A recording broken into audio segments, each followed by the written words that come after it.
Hey everyone, it was fun reading your predictions, and I thought it would only be fair if I put myself in the hot seat and made some predictions of my own. This will probably be a bit of a longer video, so listen until you decide to stop.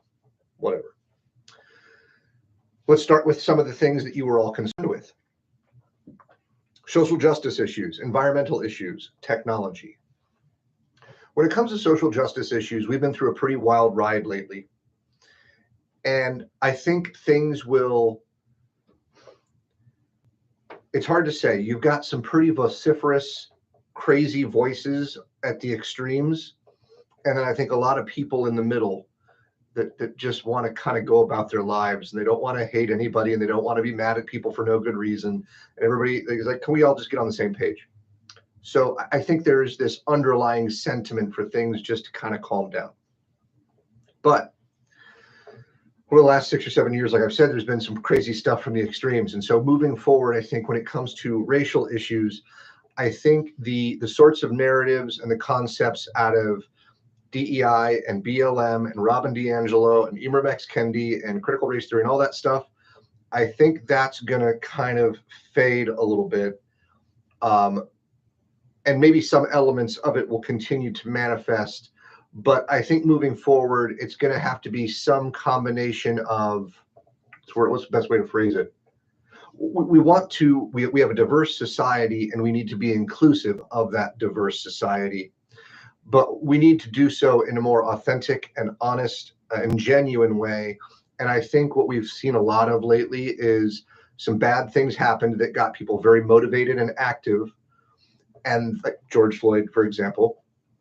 And then you had all of these corporate and other interests coming out of the woodwork with this very performative, very fake social justice sort of narrative. And I think that all of that just sort of fell apart. So I don't exactly know what's going to happen moving forward.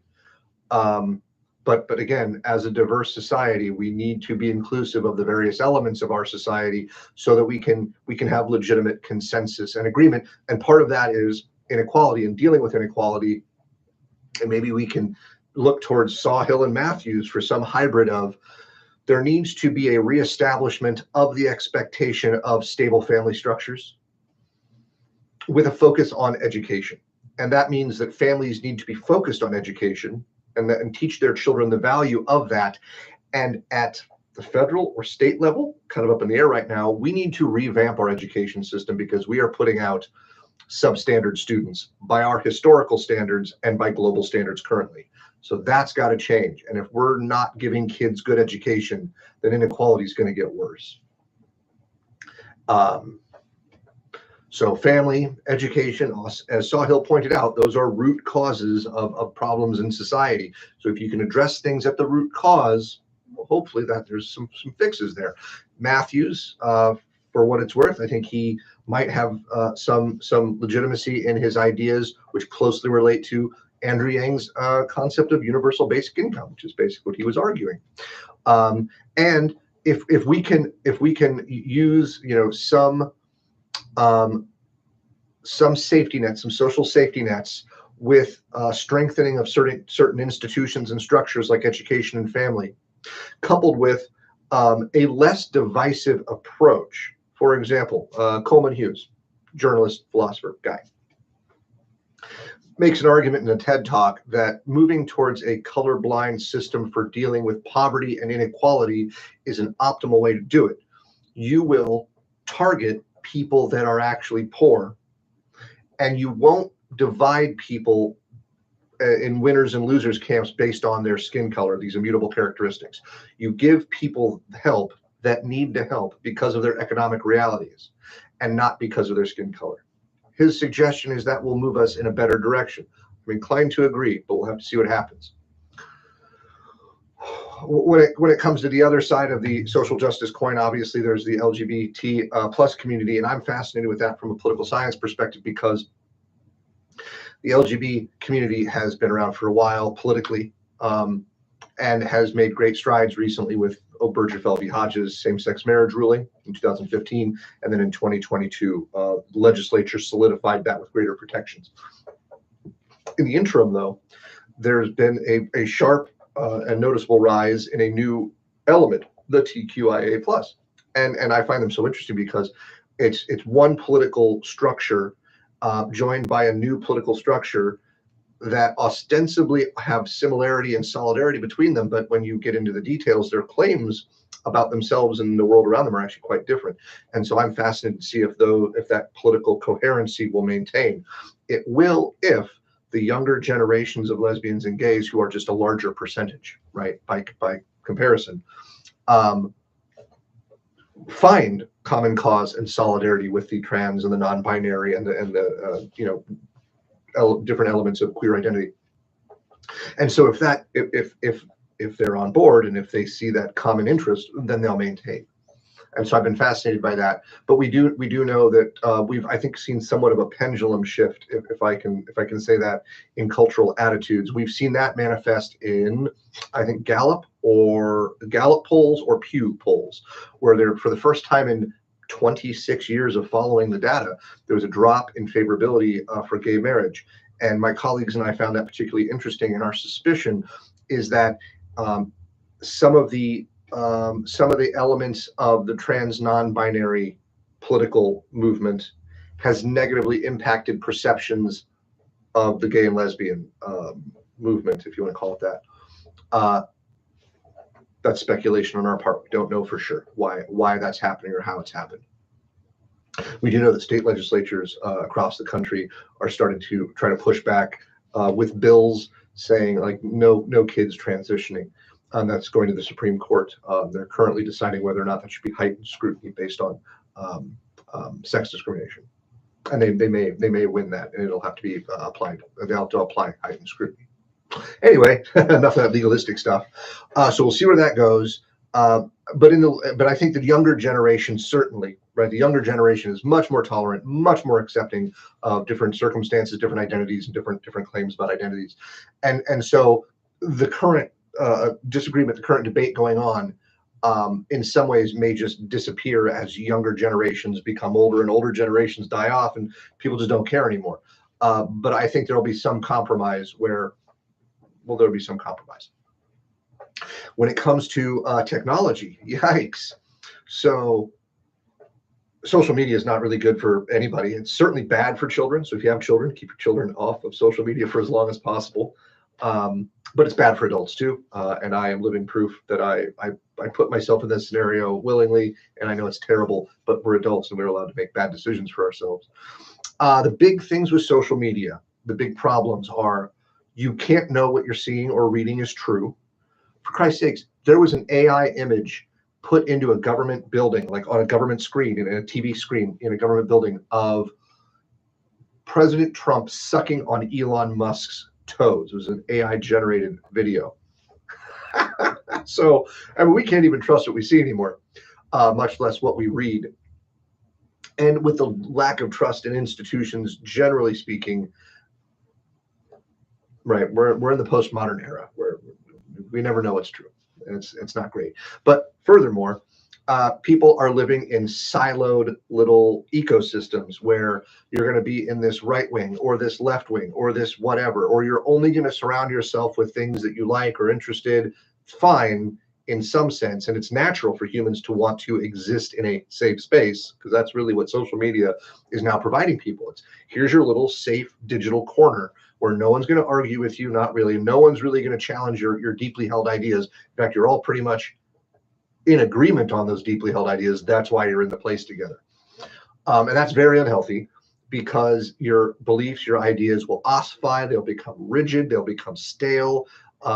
When challenged, you won't be able to defend them very well because you want to practice defending them, and that's exhausting. I understand. However, we live in a democratic republic where we have to participate, and participating means dealing with ideas you don't always agree with.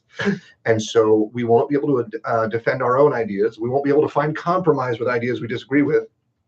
And that's all going to be just terribly unhealthy and damaging for our social culture as well as our political culture.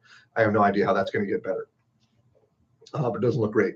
Not only that, it's not just the political ideology shift. It's men and women are inhabiting different digital ecosystems, and so what we see is an increasing partisan shift where women are becoming more liberal and men are becoming more conservative, and they're consuming completely different media.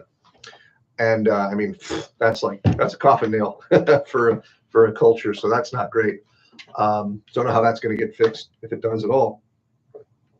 When it comes to AI, yikes. AI is not as good as people think it is in doing various things, but it's going to be good enough soon enough where it could displace lots of workers, potentially people just like me.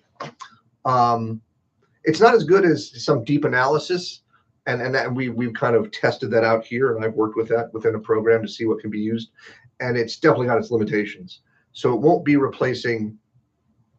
It's hard to say. But I think I've watched enough sci-fi movies. Come on, AI? Are you kidding me? What a terrible idea. Skynet's next. It'll be disruptive technology, to say the least.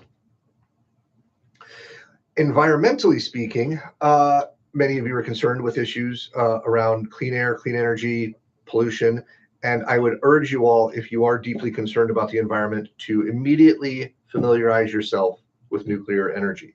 It is safe, it is cheap, it's abundant, it's non-polluting. And one of the reasons why Americans have such a fear of nuclear energy, barring the obvious Chernobyl, Fukushima Daiichi, 3 Mile Island, I know, is Greenpeace, the environmental organization called Greenpeace, started as a Russian Soviet psyop in the 1950s in an attempt to dissuade Americans from wanting to pursue, greater nuclear energy reliance. I swear to God, it's really true. So nuclear energy, that's my answer. Windmills, solar power, great. Let's keep researching it. We're going to build some bigger windmills. They'll be able to reach higher in the atmosphere to more consistent winds. That's fine. Please stop putting solar panels up in Oregon and Washington and Vermont. You can put them all over Arizona if you want. Let's be smart about this. Electric cars are going to be a problem. Hybrids, I think, are good, and that's a smart idea. I'd have one if I could get one.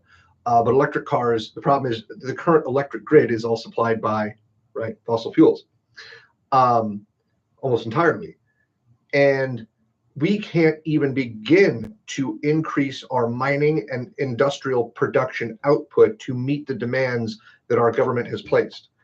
And we're talking, and the places that want to have the heaviest immediate mandate on electric vehicles are the places with the weakest electrical grids, like in California. So I